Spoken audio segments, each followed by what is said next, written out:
Keby mi niekto pred zápasom ponúkol tento výsledok, zobral by som ho a bol by som spokojný.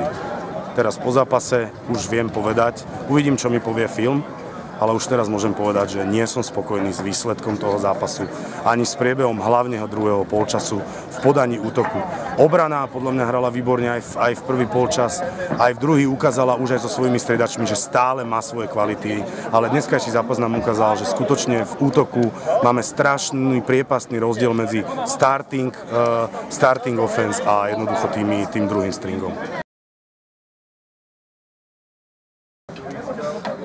Dnes nebol nikto. Dneska absolútne nikto nevyčínal podľa mňa tým výkonom. Nemôžem nikoho označiť za najlepšieho hráča zápasu. Jednoducho dneska ten výkon z nikoho strany nebol extrémne výborný, z nikoho strany nebol zlý. Čo môžem pochváliť je napríklad to, že ofenzívna lajna dneska hrala o 50% lepšie ako hrala na Giants.